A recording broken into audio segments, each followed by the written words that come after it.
Vinny, I think we can hear you loud and clear. If you would like to, let me just check. Yeah, Vinny, do you want to just say hello to check we can hear you? Hello, you can hear me, mate. Perfect. You've got the first two questions, Vinny, and then we'll go around. Sound. Hi, Jürgen. Hi, Vinny. Is this a situation when you're trailing by 2 goals where you've got nothing to lose and everything to gain, and that can work in your favour on the night?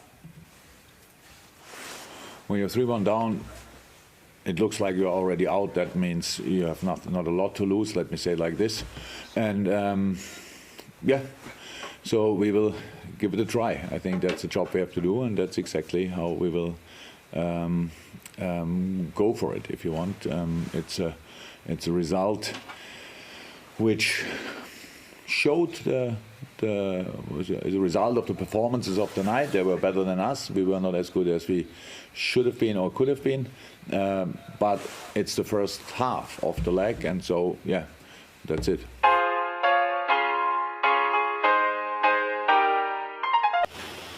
You spoke also last week about creating your own atmosphere at Anfield. So what is the key to that? Oh, we have to, because everybody now, it's not the first interview I have obviously today, and everybody's about our comebacks in the past and what's with supporters and stuff like this. That's true, but that's a lot of problems we have, or we will face before we have even a chance to win that game. And that's actually the idea, that we try to win the football game tomorrow night. It's just one extra problem. No supporters in the stadium. So the result is a problem, the quality of the opponent is a problem, and then obviously that the stadium is empty is a problem as well. So now I can hear me twice, that's great. Sorry, it's okay. Oh, good. Yeah. Good, okay, finished, yeah. Vinny, we'll go to Sam Shoot from PLP for one, and then we'll go around. Hi, Jürgen, nice to see you. Just a quick one on Trent Alexander-Arnold, if you don't mind. It's pretty clear that he's been working extra hard over the past couple of weeks. Is that what separates the world-class players from the rest? The ability to raise your game, raise your standards after a setback? Yes. Yeah? Yes, actually, but you always expect from each player. But look, it's a little bit of a problem for me to answer a question, because it always looks like he didn't play well before, and I really don't. We don't play a brilliant season. We know that so far. But Trent had a difficult start from a specific moment. He played a really good season. Did he play exactly as good as he could have played or played in the past, stuff like this? I don't even know 100%. But then it started a discussion, and I raised his game after that. He had assists for us before that. Yes, it's a special situation. He reacted really well, and that's important. But it's not that he was in a dark place and had to lift himself out of that. He just didn't get selected for England. That was all. Okay, thank you, Sam. We will go to Ian Kennedy from the BBC, and then James from TalkSport. Ian. Hi, Jürgen. Hi. Jürgen, you've been in this situation before, obviously, and I know other games are in the past now, and people will reference the Barcelona game, for example, but is there anything that you yourself would go back to in terms of the run-up to that game, something maybe that you said in the dressing room before the game that can be useful for this game? Oh, much more than the Barcelona game is useful, we'll see. But we played 3 years ago, I don't even know when it was, but with Dortmund against Madrid. We lost at Madrid 3-0. We played not good. Madrid was clear better than night. German journalists asked me afterward if it's gone already, and I had to say, probably, but what shall we do? We have to play the second leg as well. So there was a situation. After 37 minutes in the next game, we were 2-0 up. It stayed with 2-0, by the way. So we didn't go through. But football is football, we all know that, and there are a lot of things possible. But first and foremost, I understand that we speak now about results, obviously, but for me it's only much more important is the performance. We have to play like ourselves. We have to play as good as we can. We have to try to win that game, and just that. And then we will see what the result where the result leads us to. So winning 1-0 would mean whenever we score that goal, we have a minute or 5 minutes or 10 minutes time to try to get the second goal and all these kind of things. But and for that you have to really, and that's really important with the quality Madrid has. You have to defend on your absolute highest level, what we didn't do the other night, and that's why this is as important as the other things. It's about winning football games always, and that's the target for tomorrow night. If that will end up in a comeback or not, I have no idea, but I never had before. It's just we have to bring ourselves in a mood that we start believing in that again. If that happens, if we can see it, that it's possible until tomorrow night, then we have a chance, but it's still incredibly difficult. Okay, just before we go to James from TalkSport and then Carl from the Press Association, we're having a few issues, I think, with simultaneous translation here, so apologies for that. I've noticed I've got Diego and Elias on. If you're able to ask your questions in English, even if it's difficult, then if we can do that, that would be great. If not, we'll see if we can sort it out. If they understood what you said, they can ask a question in English. Indeed, 100%. we'll come to you. But we'll go to James from TalkSport first. Can you ask your question? Yes, it's fine, go on. Yeah, we know that a 2-0 victory would suffice tomorrow night. And does the state of the tie affect the way you approach the game? Or from what you're saying there, you almost do have to approach it as if it's 0-0. And how important is that clean sheet going to be? Yeah, very important, but that's actually not too different to other games. You never want to concede goals, and if you are really focused and all that, and that's what we have to do.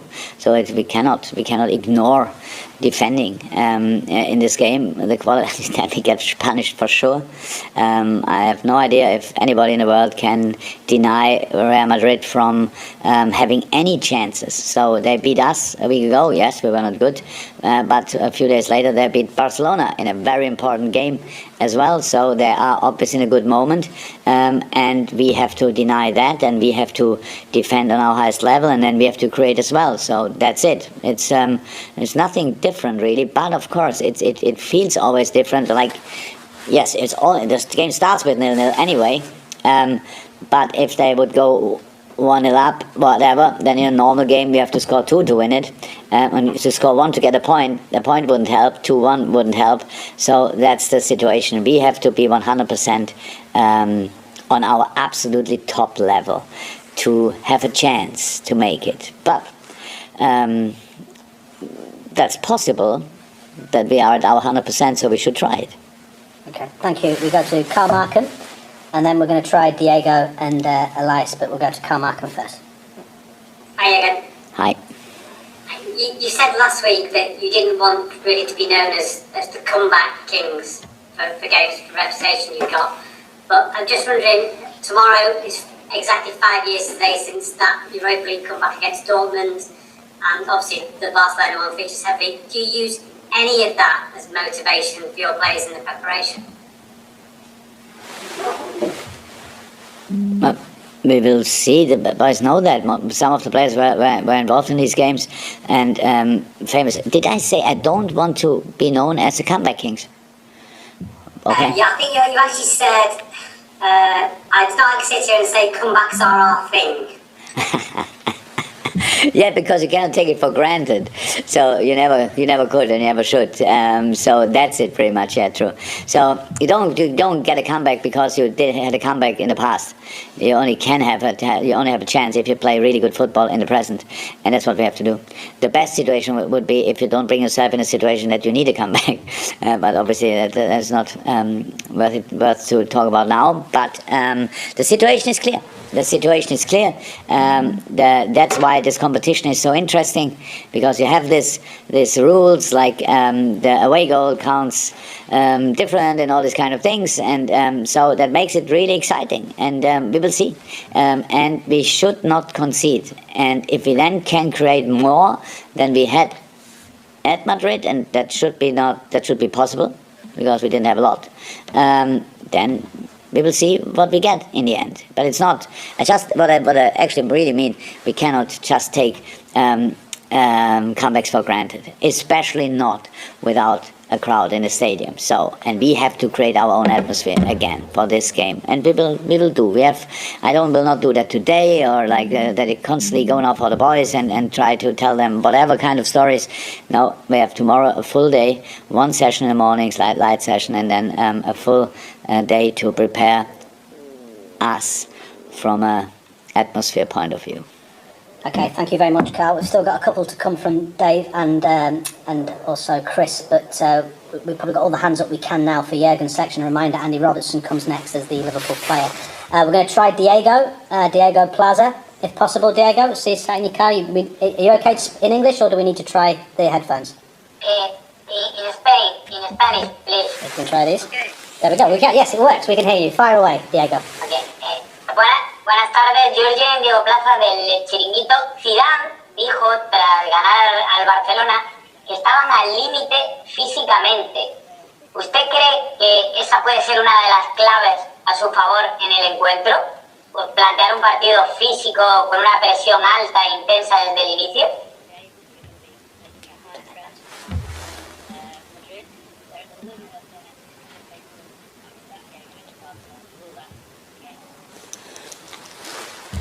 As the problem is, I think Real Madrid didn't win the competition that often with Zinedine Zidane because they are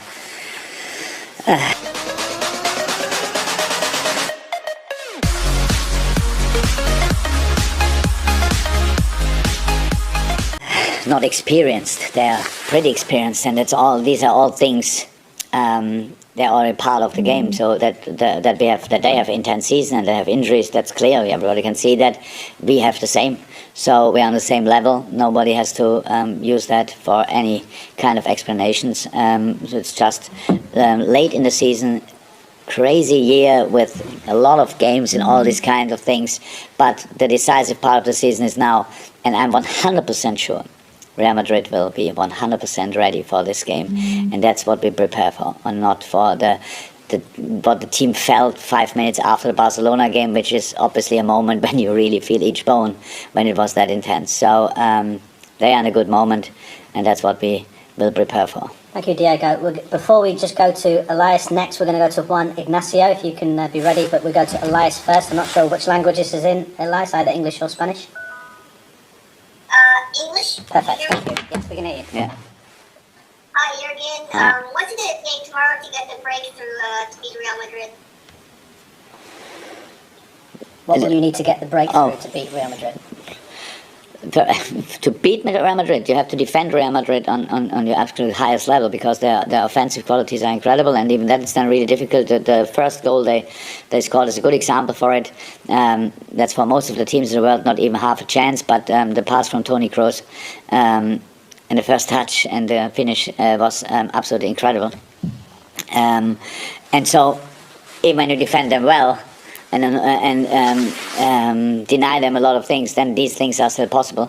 For the next two goals, our percentage of involvement was too high, definitely. So we have to defend Real Madrid on a really high level, and then we have to create ourselves, and that's what we will try. That's it pretty much. I cannot invent any new things just because we are 3-1 down. We will use the usual tools of football, or we'll try at least. Terrific. We go to Juan Ignacio, if you can turn your mute off, and do we need the headphones? Will this be in Spanish or English one?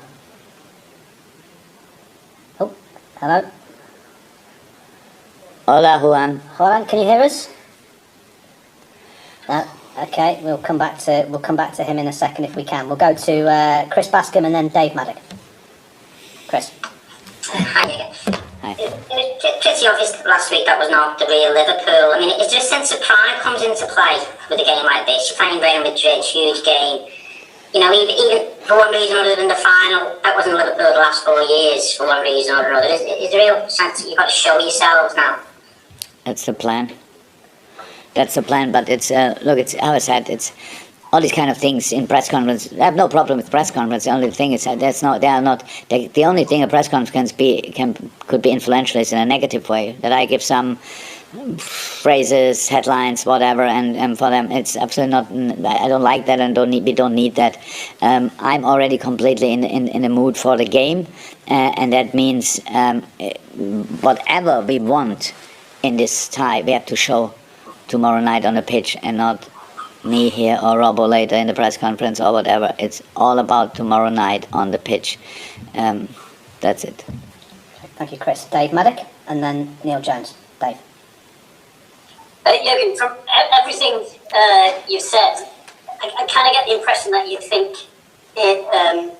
if the real Liverpool turns up, and I think you used that phrase before, then you do have the tools to beat Real Madrid, because like you said last week, they play in a way which sort of suits you perfectly. So I guess the question is, given the defensive problems that you've had, and you've spoken about how important it is to defend well, how does the real Liverpool turn up? Because it seemed last week you were a bit nervous because of the defensive issues and their quality in attack. Yeah, so it's a difference to watch Real Madrid or to play Real Madrid, I have to say. So because the quality of the individual quality of the players is really high. If they obviously want something desperately, what was the case that night, how I said, the first goal was a genius long ball in between two defenders, really difficult to defend. You're either way in the right spot or not. That's pure luck, and you can defend it or in the end not anymore, how it was in our case. But the other two goals, we just didn't defend well enough. So the one goal, it was obvious, and the other goal, it's not about our defensive problems. If they have a throw in around about 15 yards in front of our goal, and they throw the ball there, and there's no challenge until they finish the situation off, that makes absolutely no sense. And that it starts already with that. So we have to change that. Why we were that night not exactly in the shape? Were we nervous? I don't know. The quality and the was quite impressive in the game, to be honest. But again, you only can stop them doing from what they are good at by doing the stuff you are good in on a 100% level, and that's what we didn't do that night. But if you do that, then everything comes to level, and then it's a much more interesting, exciting game. And that's the plan for tomorrow night. The plan for us is to try to win the football game. So, and of course, when we drew Real Madrid, nobody thought, oh my God, we shouldn't even try. But of course, and when we are really good, then we can beat Real Madrid. But we have to be really good for it. And that's the plan now for tomorrow night, that we really try exactly that. And if we can win the game, then we will see which result we have. It's a 4-3, doesn't help a lot, would be still a win. If it's a 2-1, it's not enough, but close enough to maybe score a third one. If it's a 2-0, it will be enough. So these kind of things, I don't know in the moment, but what we have to do is pretty clear. And everybody who saw us playing well knows what we have to do in these moments, because that's exactly playing like our best selves. Thank you. Right, Juan, we're going to try you again. We've put you back on mute because we could hear you tight right there. If you'd like to unmute and ask your question, and do we need the headphones? Juan? Hola, Jürgen. Yes, please. One second. Buenas tardes. Buenas tardes. Juan Ignacio García Ochoa del diario Marca. Yo quería preguntarle por Vinicius Junior. No sé si les sorprendió en la ida, es un jugador que habitualmente no marca muchos goles. Si les sorprendió su rendimiento en la ida y se ha preparado un plan especial para frenarle mañana.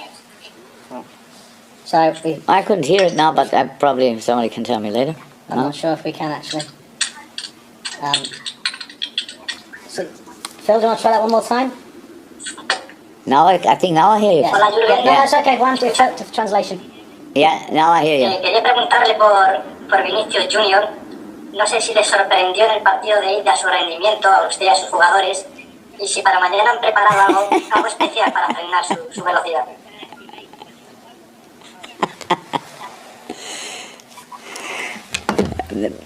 I was impressed, not surprised. He's obviously an outstanding talent, and everybody knew it before Real Madrid signed him, but since then it became obviously even better, and that's cool. Special plans, yeah, that's unfortunately the case. You saw the one goal I think we could have defended. The other goal I said was just a great long ball, and then great first touch and great finish. So yeah, we tried to avoid the passes in his direction, which is a big task actually. But impressed, yes. Surprised, not. Okay. Final question to Jurgen Klopp, and then Andy Robertson will be in a few minutes' time. To Neil Jones from goal, and that concludes this part of the press conference. Neil. Hi, Jurgen. Just wanted to ask about Kroos specifically. I mean, he's someone you've seen close hand in him coming through at Germany. Could you give an appreciation of him as a player, and how difficult is it to cope with him when he plays the way he did in the first leg?